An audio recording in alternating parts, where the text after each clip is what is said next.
My golden child brother tried to steal our father's entire inheritance. He didn't expect me to fight back. Hey Reddit, I never thought I'd be writing one of these posts. You know, the ones where the words golden child, inheritance, and lawyer all show up in the same breath. But here we are. I've been sitting on this story for a few months now, and after everything that's gone down, I figured it was time to tell it. Fair warning. This is long, dramatic, and absolutely real. If you've ever been the scapegoat to a golden child sibling, you'll feel this in your bones. So, let's start with the basics. I, 31F, grew up in what looked like a pretty normal middle-class American family from the outside: nice neighborhood, public school system, church on Sundays, barbecues on Labor Day. You get the picture. But on the inside, there was a very clear, very unspoken hierarchy. My older brother, Evan, 34M, was the golden child. The sun rose and set on Evan's shoulders, as far as my parents were concerned. He was gifted, sensitive, a natural leader. He got a trophy for showing up. They displayed it like he'd won the Olympics. Meanwhile, I was the backup kid. Smart, responsible, got good grades, but never quite enough. I was told to be more like Evan so many times it became white noise. Evan got into trouble constantly. Failed classes, wrecked cars, went finding himself in Thailand on Dad's dime. For a whole year, I got a job at 15, saved for college, and paid my own way through undergrad. Evan took 4 majors in 5 years and dropped out. I graduated early. But guess who got a car for their 25th birthday? Hint, not me. Despite all this, I stayed close to my dad. He was strict but fair, and even though he had a soft spot for Evan, he respected how hard I worked. My mom, well, let's just say her blind loyalty to Evan bordered on delusional. She once defended him after he accidentally deleted all the photos off our family computer because technology is confusing. Anyway, fast forward to last year. My dad passed away very suddenly. Heart attack. He was only 67, and it shook us all. He'd always been super organized, his finances, his estate, everything. He'd been telling Evan and me for years that the inheritance would be split 50-50ths. No surprises, just equal and fair. That was apparently naive of me to believe. At the funeral, Evan was in rare form, crying loudly, hugging people like he was running for office, giving this weird, overly emotional speech that made Dad sound like he was a war hero who died saving kittens from a fire. Meanwhile, I was the one actually doing the work, handling logistics, bills, coordinating with the lawyer, dealing with my mom's grief and erratic behavior. I was exhausted. A few weeks later, we had our appointment with the estate attorney. I showed up early, ready to go through everything calmly. Evan strolled in 10 minutes late with a grande caramel macchiato like we were having brunch. The lawyer sat us down, opened the file, and read the will aloud. I'll never forget it. My dad had updated the will just 6 months before he died. And in this new version, Evan got everything. The house, the 3 rental properties, the savings, the car. Even the family dog, who had already passed away, was listed under Evan's custodial care. As if Dad was so dedicated to this favoritism, he carried it into the afterlife. I sat there in stunned silence while Evan smiled at me across the table. Not even a smug smile. A polite one, like he was at a job interview and I was the receptionist. I asked the lawyer if there had been a mistake. Surely Dad wouldn't do this. The man had been clear. 50-50. That was the deal. He was obsessed with fairness. He made us split a $5 gift card when we were kids. The lawyer, looking uncomfortable, said the will had been properly notarized and signed. He mentioned Evan had accompanied Dad to the appointment when the will was changed. That little fact hit me like a slap. Evan had been spending a lot of time with Dad that month.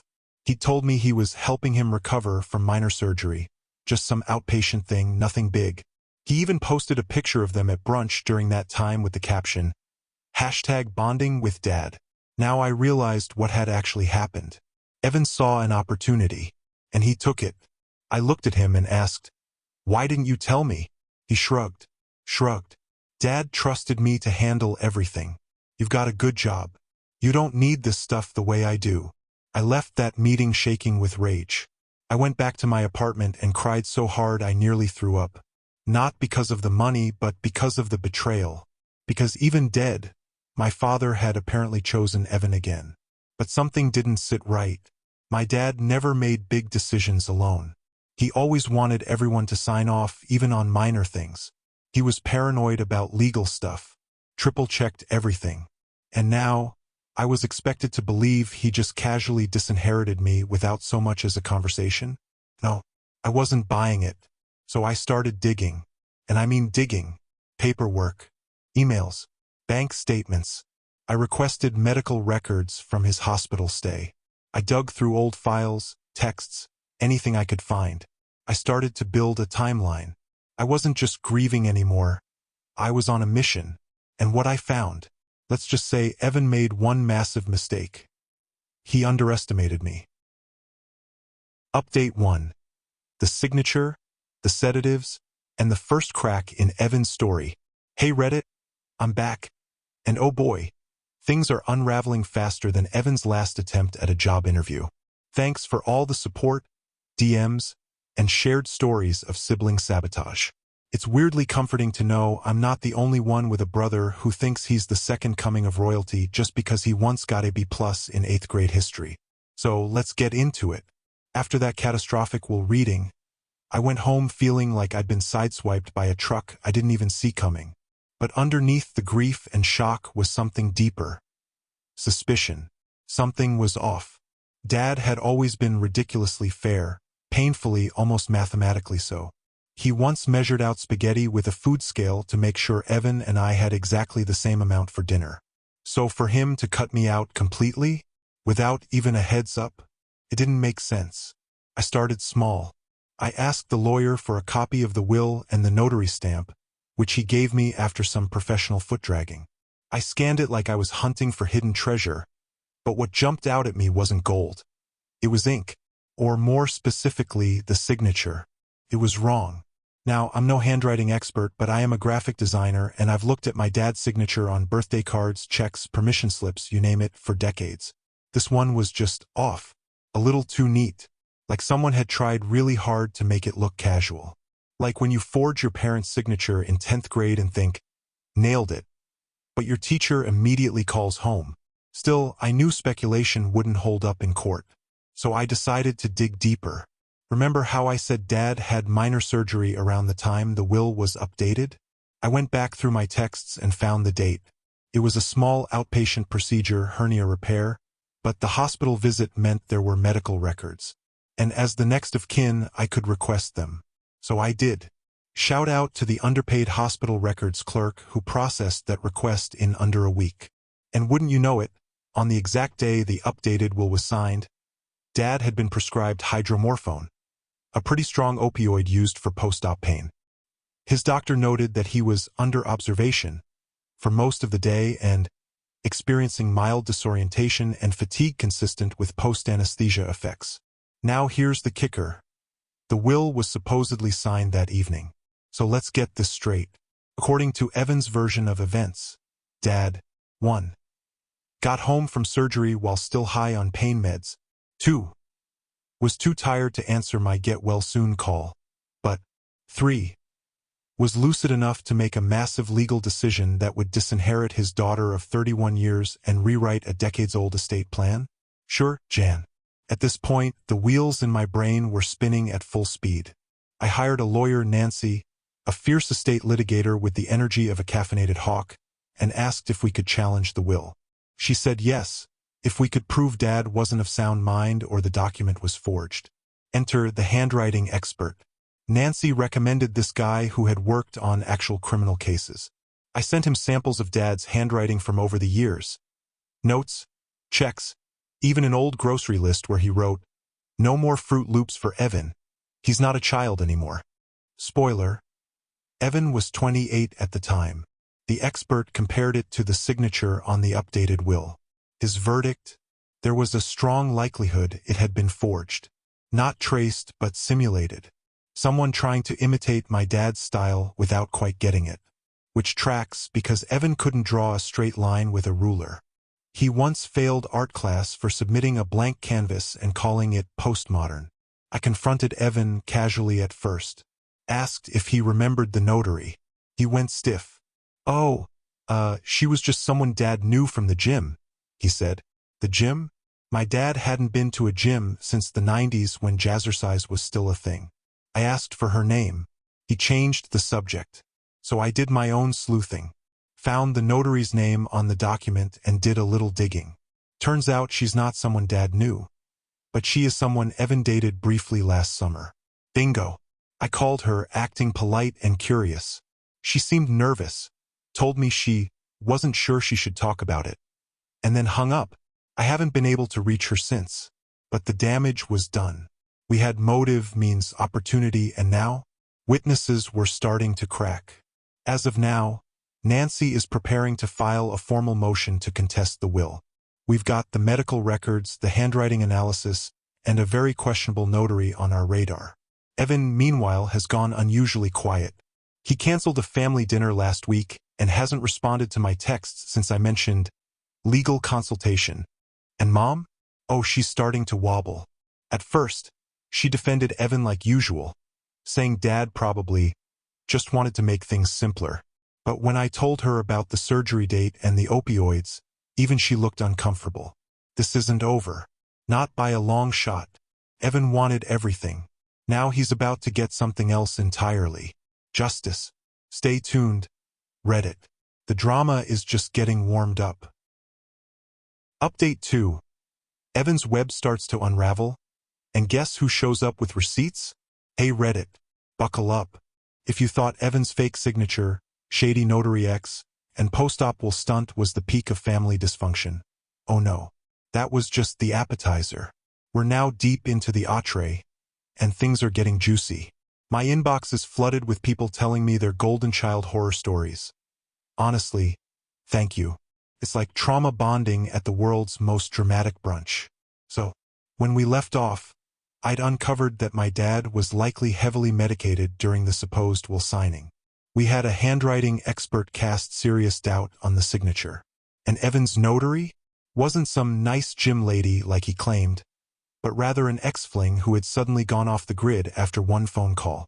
Suspicious much? But now, it gets messier. Because guess who decided to crawl out of the woodwork with a little surprise evidence? Dad's former accountant.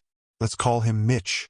Mitch reached out to me after seeing the obituary and, apparently, my name mentioned in a local article about Dad's community involvement. He used to volunteer with the town's youth center.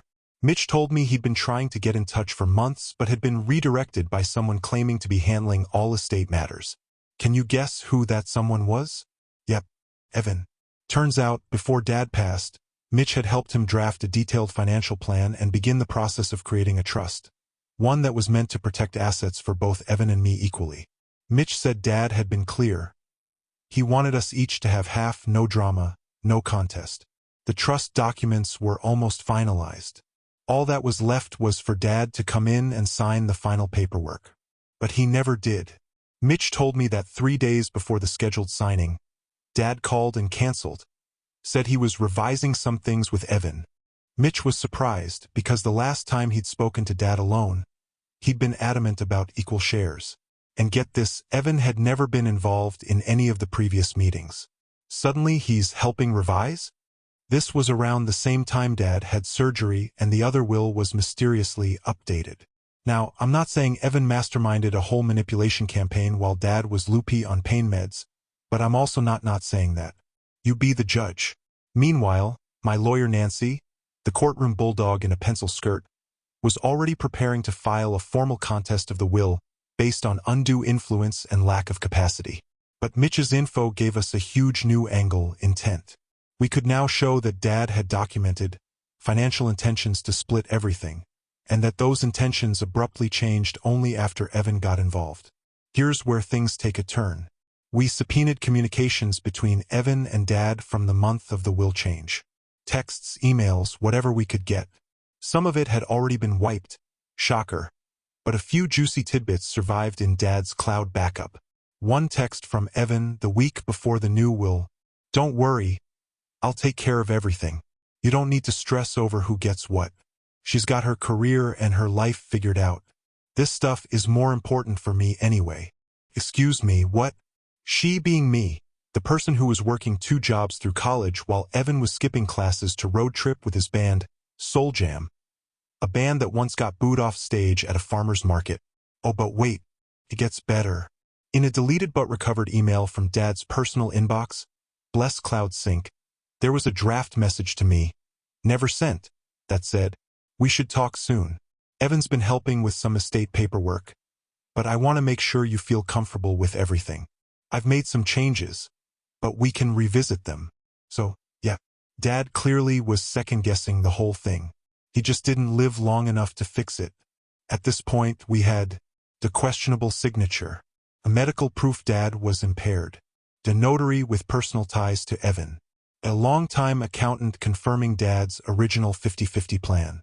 Text suggesting Evan actively pressured Dad. A draft email from Dad expressing doubt. We were building a rock-solid case, and Evan? He was starting to sweat. He called me last week. First time in 2 months. His tone? All faux humility. "Hey, I think we've let this get a little out of hand. Maybe we could, split things a bit more? I don't want to fight." I laughed. Not just a chuckle, an actual laugh. He didn't like that. I told him to forward any proposal to my attorney. Guess what we got instead? A settlement offer. Suddenly, Mr. Dad wanted me to have everything, is willing to give me 25% of the estate, to avoid legal fees and public drama. His words, not mine. Let me be very clear, he's scared. He thought I'd roll over. He didn't expect me to fight. He definitely didn't expect me to fight smart. And now, we're headed to mediation next month. Nancy is sharpening her claws. Evan's story is full of holes, and I'm walking in with every receipt, timeline, and Cloud Sync document in hand. This story isn't over, but the tide is turning. And this time, it's turning in my favor. Update 3. Courtroom chaos, Evan's meltdown, and the shocking testimony that turned everything around. Hey Reddit, I promised you fireworks, and guess what? Kaboom. The last few weeks have been a roller coaster with no seatbelt. I feel like I've aged 5 years, developed a permanent coffee addiction, and gained a second-hand law degree from sitting through so many meetings with Nancy, my savage-as-ever attorney. But finally, we're making serious headway. Let's rewind. After Evan's pathetic 25% hush offer was met with a lawyered-up, try again, we entered formal mediation. Let me tell you, sitting across from my brother in that stuffy little conference room while he wore his best repentant prodigal son face almost made me laugh. He showed up in a wrinkled blazer, acting like a misunderstood poet rather than the guy who tried to cheat me out of 6 figures and our father's legacy. The mediator, a seasoned estate judge who looked like she'd seen every family meltdown under the sun, started by asking us both to describe what we hoped to achieve from mediation.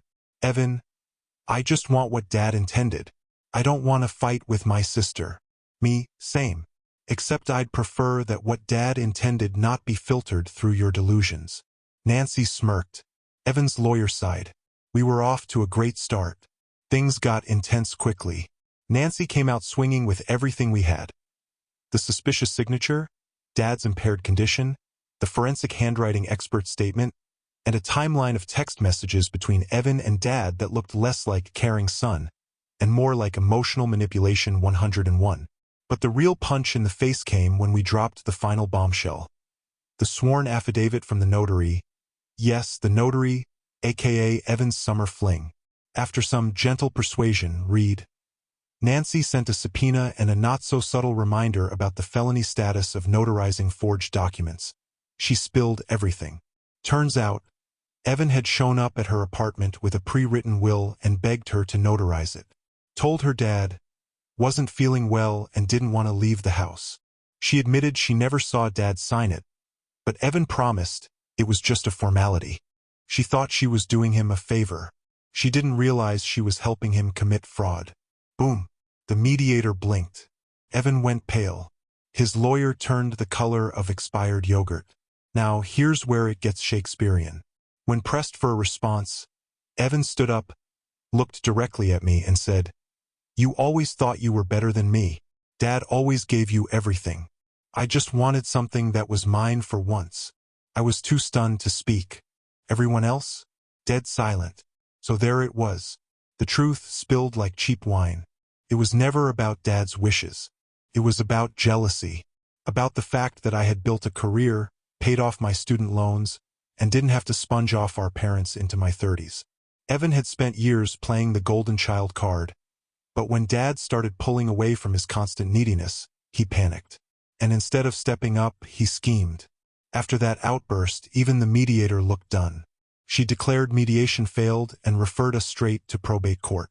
And that's when the real drama started. In court, it was like something out of a legal drama on TV.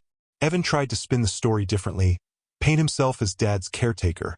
He visited twice a month, claimed I didn't care. I called daily and paid for a nurse when Dad's mobility declined, and tried to play the family values card to sway the judge. It was embarrassing, but the judge? Not buying it, especially after Mitch, Dad's accountant, took the stand. Mitch presented detailed financial plans, notes from his meetings with Dad, and even an audio recording, yes, really, of one of their last planning sessions where Dad says, and I quote, "I want both of them to be okay. This is a 50-50 thing. Evan's not great with money, so we'll put it in a trust. But they each get half." The audio quality was scratchy, but the message, crystal clear. At that point, it was game over. Evan's lawyer asked for a break, and an hour later, they approached us with a new offer. Full 50-50 split. No further contests. Evan pays all legal fees, including mine. And a written apology submitted to the court for misleading information. Nancy nearly dropped her pen from shock. I accepted, of course, but not before making one thing clear. If he ever tried anything like this again, I'd make sure he didn't just lose an inheritance. He'd lose his freedom too. So there it is. My golden child brother tried to rewrite the narrative and almost got away with it. But instead of ending up with the mansion, the stocks, and the family heirlooms, he ended up with a shredded reputation, a lighter wallet, and a very expensive lesson in don't mess with your big sister. Final update. Karma wears a power suit, and she just cashed my check. Hey Reddit, this is the last you'll hear from me on this saga.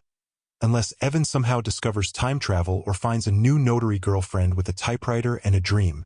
After the courtroom dust settled and the ink dried on our court-approved settlement, I'd love to say Evan and I had a warm, healing moment of sibling reconciliation. You know, something Lifetime would air on a Sunday night. But no. Instead, he left the courthouse without a word, except to mutter something about lawyers poisoning everything. Sure, Evan. It was definitely the lawyers and not the fact that you forged a will and got caught like a raccoon with a trash can lid on its head. Let me tell you, receiving the official transfer of my half of the estate felt like sipping champagne while watching a reality show I didn't realize I was starring in. I walked away with a full 50% of the estate, including the house, which I'm now renting out because passive income, drama. The vintage car Dad and I rebuilt together, which Evan tried to claim he was emotionally attached to, despite never touching a wrench in his life. And, perhaps most importantly, the moral high ground, which I now stand on like the Statue of Liberty holding a flaming gavel. Also, the apology Evan submitted to the court. Let me read you the best line. In hindsight, I see how my actions created unnecessary conflict and distress for my sister. I regret how things were handled and accept full responsibility for my misjudgments. That, in hindsight, is doing a lot of work. What's next for me? I took a chunk of my share and booked a trip to Banff. I've never seen real snow in person, and after spending the better part of a year buried in legal paperwork, I figured I deserved to get buried in a snowbank instead. I also started working with a nonprofit that helps elder clients draft and protect their wills properly, because if this whole circus taught me anything, it's that too many people get steamrolled by family members with no chill and too much entitlement. As for Evan, last I heard, he moved in with a friend, is working on his music again, and posted some cryptic Instagram story about losing battles to win wars. I didn't respond, mostly because I was too busy driving our dad's old Mustang along the coast, blasting Fleetwood Mac and savoring the sweet, sweet silence of a future Evan can't manipulate. To everyone who followed this mess from the beginning, thank you. The DMs, the legal advice, the dark humor, chef's kiss. You helped me keep my sanity, my perspective, and occasionally made me cackle at 2 a.m. when things got overwhelming. Tildar. The golden child tried to forge a will, gaslight me, and steal everything. Instead, he got exposed, court-ordered to pay my legal fees, and walked away with nothing but a sad apology letter and a bruised ego. I got my rightful half of the estate, a fresh start, and the last word, literally. Take care, Reddit. And to paraphrase the great philosopher Beyoncé, always stay gracious. Best revenge is your inheritance. Nail polish money bag. Thank you for stepping into another tale with me. Every story unlocks a different world, and I'm glad you were here for the journey. If you enjoyed the story, don't forget to like, share, and subscribe to my stories Unchained, where every ending is just the beginning of another adventure. Until next time, keep your mind open and your heart ready for the next story, Unchained.